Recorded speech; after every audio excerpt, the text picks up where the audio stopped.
The night wind rolled across the plains, carrying with it the smell of rain and the faint cry of a lone coyote. The storm had passed, but the air still trembled with thunder's memory. In the soft flicker of the cabin's oil lamp, Clara James stood barefoot on the worn wooden floor, her breath unsteady, her eyes locked on the man who had once saved her life. Eli Boone stood by the doorway, hat still in his hands, his shirt damp from the rain. He looked like trouble, handsome in a way that could ruin a woman's good sense.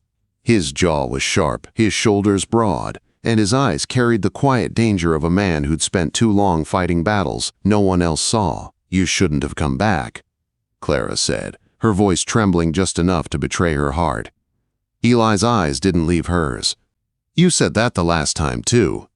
She swallowed hard, trying to steady herself. "Last time, you left before the sun came up. I figured you'd learned your lesson." He took a slow step forward, the floor creaking beneath his boots. "I did. Learned that walking away from you hurt worse than any bullet I ever took." Clara turned toward the window, watching the rain trickle down the glass. "You're good with words, Boone. Always were. But you can't charm your way out of the past." Eli's voice softened. "The past's the only thing that brought me here." Silence filled the small room, thick, heavy, and full of things left unsaid. The fire crackled in the hearth, casting gold light across her face. She looked tired, but strong. The kind of woman who'd fought for every breath since the day she was born. Finally, she spoke. "You rode into that storm like you were chasing death itself. What are you running from this time?" He hesitated, then took off his coat, hanging it by the door. His hands trembled slightly as he spoke. "The sheriff's after me.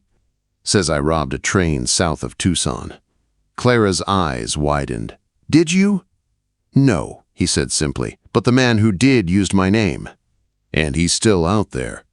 The wind howled outside, rattling the windows. Clara turned back to him, her voice softening. "You think hiding here will keep you safe?" Eli shook his head. "No, but seeing you again makes me remember what safe used to feel like." She looked at him for a long moment, torn between anger and something deeper. "You bring danger wherever you go, Eli Boone. You always have." He stepped closer. "Maybe, but I never meant to bring it to you." Her heart pounded so hard she could barely breathe. She'd spent 2 years trying to forget him, burying herself in chores, in loneliness, in the dull comfort of routine. But the sight of him now tore open every wound she thought had healed. "Why'd you come back, really?" she asked, her voice almost a whisper. Eli looked down, then met her eyes again. "Because I couldn't stand another night wondering if you still hated me." Her lips trembled, but she forced herself to stay still. "Hate's easy. It's forgetting that's hard." A gust of wind blew the door open, slamming it against the wall. Eli rushed to close it, then stood there for a moment, his back to her. "If I leave before morning, they'll catch me. If I stay, you might hate me even more. Either way, I lose." Clara took a small step forward. "Then maybe for once, you stop running and face what's chasing you." He turned slowly, his eyes dark and tired. "And what if that's you, Clara?" Her breath caught. The storm outside seemed to fade until all she could hear was her heartbeat. For a long moment, neither spoke. The firelight danced between them, shadows shifting like ghosts of everything they'd been through. Then she said softly, "Go slower, Eli." He frowned. "What?" Her voice was steady now. "You rush through everything, every fight, every feeling. You charge at life like it's a war you can win. But love isn't a battle, Eli. It's a choice." He took a step closer, his boots echoing against the floorboards. "And if I choose you?" Clara looked up, tears glistening in her eyes. "Then you'd better mean it this time, because I won't survive another goodbye." The fire hissed. The wind died down. Outside, the first light of dawn began to edge over the horizon, soft and pink against the clouds. Eli's voice was barely more than a whisper. "Darlin, I'll beg for your heart before that sun hits the ridge." Clara turned away, hiding the tears that slipped down her cheek. She didn't trust herself to answer, but in her heart, she already knew. By sunrise, nothing in her life would ever be the same again. By the time the sun broke through the clouds, the world outside the cabin had turned golden. Mist rose from the wet earth, curling through the cottonwoods like ghostly breath. Inside, Clara moved quietly, setting a pot of coffee on the stove, her hands shaking more than she wanted to admit. Eli sat at the small kitchen table, his hat resting beside him, eyes fixed on the rifle leaning against the wall. He looked calmer now, but that calm was the kind that came right before something dangerous. She poured 2 tin cups and set one in front of him. "You planning on staying long enough to drink that, or should I pack you some for the road?" He took the cup, his fingers brushing hers for just a second. "I ain't running yet." "You should," she said, sitting across from him. "Sheriff Klein doesn't forgive easy, and if he's got your name on that wanted paper, he won't stop till you hang." Eli took a sip and set the cup down slowly. "Klein's the reason I came back. He's working with a man named Dax Mercer, the one who actually robbed that train." Clara's eyes narrowed. "Mercer? The outlaw who used to run freight through here?" "The same," Eli said. "We served together once. I thought he died down near San Carlos, but looks like death couldn't stomach him either." Clara's heart tightened. She'd heard the name Mercer before. Mean, ruthless, a man who'd burned his own trail rather than let the law follow it. "So now he's using your name?" "Yeah," Eli said, his voice low. "And the sheriff's either too scared or too bought to do anything about it. Mercer's got men, dangerous ones. I can't fight them all alone." Clara stood and moved to the window. The prairie stretched endless beyond the fence line. "You came here for help?" "I came here for truth," Eli said. "You're the only one who ever saw me for what I really am. I need you to believe I didn't do it." She turned slowly. "Believing in you never saved me before." Eli flinched, but didn't look away. "You're right. I broke your trust once. I won't lie. It's the worst thing I ever did." Clara crossed her arms, holding herself together. "You left me in the middle of winter, Eli, with a dying mother and a ranch falling apart.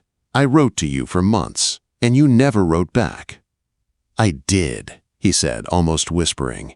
"Every letter I sent came back unopened. Your uncle saw to that." Her breath caught. "Uncle Henry?" "He hated me. Said I'd ruin you like my father ruined my mother. He made sure I never got near you again." Clara stepped closer, her anger fading into confusion. "You're saying he lied to me?" Eli nodded. "Told me you'd married a banker from Kansas. Told you I ran off with a saloon girl from Tucson." The room fell silent except for the ticking of the wall clock. Clara pressed her hands to her face, fighting tears that came too easily. "All this time, I hated you for nothing." Quote. Eli stood and walked toward her, his voice gentle. "Hate kept me alive, but seeing you again, that reminded me what living felt like." Her heart broke a little at the sound of his voice. She wanted to run, to scream, to forgive him all at once. "You don't know what it was like waiting for you, Eli. Nights so long I thought the stars were mocking me." He reached out, but she stepped back. "Don't," she whispered. "If you touch me now, I'll forget every reason I had to stay angry." Eli's hand hovered in the air before he let it fall to his side. "Then let me earn it back. I'll stay till this is over, till Mercer's gone and my name's cleared." Clara looked at him, seeing the man she once loved and the outlaw the world believed he'd become. "And after that?" He gave a small, broken smile. "After that, I'll ask if I can stay longer." The sound of hooves thundered outside before she could answer. Eli moved to the window, eyes narrowing. "Riders! 3 of them!" Clara's stomach dropped. "Mercer's men?" "Maybe," Eli said, reaching for the rifle. "They found me faster than I thought." He opened the door just enough to see. Dust rose from the trail, and 3 men dismounted near the barn. Their horses were dark and mean-looking, their saddles weighed down with rifles. Clara whispered, "What are you going to do?" Eli checked the rifle, loading a single round. "Whatever it takes to keep you safe." She grabbed his arm. "Eli, don't." But he was already outside, walking into the bright morning sun like a man facing his fate. The door swung shut behind him, leaving Clara alone in the stillness of the cabin, praying to a God she wasn't sure was listening. Through the window, she saw the men spread out. One called his name. Another laughed, cruel and loud. Eli said nothing. Then came the sound of a gun cocking. Clara's heart stopped. The first shot rang out, echoing across the valley. Dust flew. Horses neighed. And the man she'd loved more than her own life fell to his knees. She screamed his name as another shot split the morning, and then silence. Only the wind remained, whispering through the open door like a ghost. Clara's scream tore through the morning air as she ran out the door, her boots slipping in the mud left by the night's rain. The sunlight cut through the mist like fire, blinding her for a moment as she reached the yard. Eli lay half-hidden behind the water trough, his hat fallen nearby, a streak of blood glistening on his arm.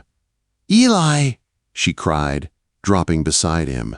He winced, his breath coming in short bursts. "Not dead yet," he muttered. "Just need a minute." A minute they didn't have. The three riders were still there, two holding their guns, one reloading.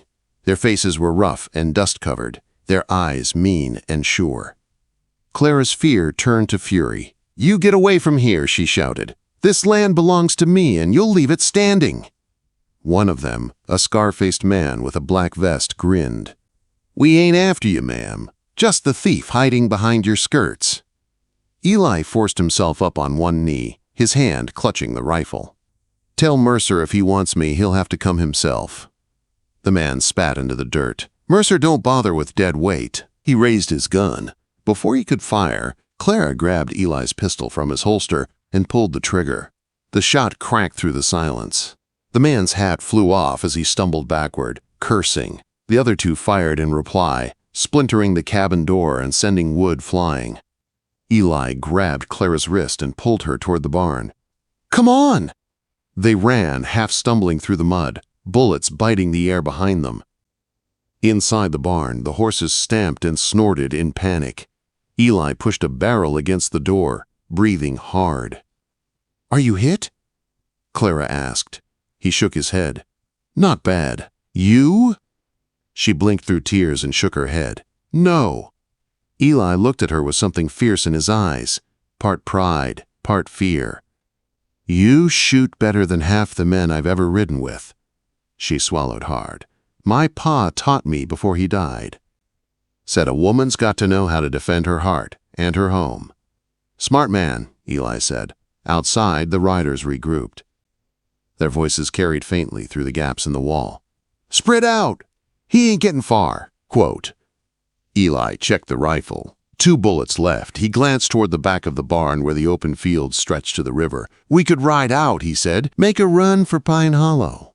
Clara looked at him, her voice trembling. "And leave the place my parents built? Everything I've got left?" Quote. Eli met her eyes. "You can rebuild a home, Clara. You can't rebuild a life."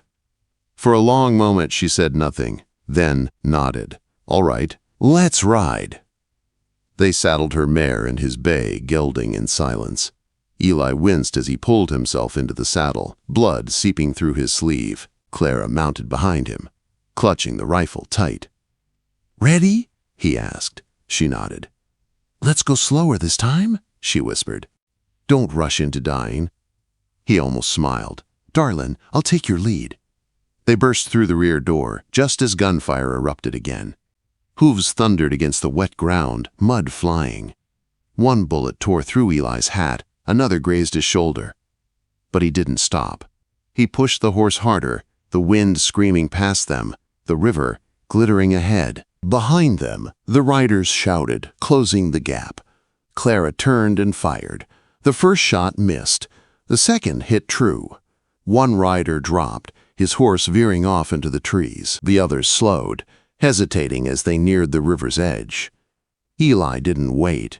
He spurred the gelding forward, straight into the water. The current was strong, icy against their boots, but they made it across. When they finally reached the opposite bank, both of them were trembling from exhaustion. They rode until the sun dipped low again, until the land turned quiet and golden once more. At last, Eli pulled the horse to a stop beside an old cottonwood. Clara slid down, her legs weak, her eyes searching his face. "You need a doctor." He shook his head. "Just rest. We'll move again at night." She knelt beside him, pressing her hand against his bleeding arm. "You saved me, Eli Boone. Again." He smiled faintly. "You saved me first." For a long moment, neither spoke. The prairie wind whispered through the grass, carrying the scent of rain and wild sage. Clara looked up at him, her eyes full of the years they'd lost. "What happens when Mercer finds you again?" Eli looked out toward the horizon. "Then I finish what I should have finished years ago." She shook her head. "No, you find peace this time, not vengeance." He met her gaze. "You think a man like me deserves peace?" Clara reached up and touched his cheek, her hand soft against the stubble. "You deserve what your heart's been chasing all along." He caught her hand and held it tight. "And what's that?" Her voice was barely a whisper. "Home." Eli closed his eyes for a moment, letting the words sink into the cracks of his weary soul. As the sun sank behind the ridge, painting the plains in fire and gold, he pulled her close.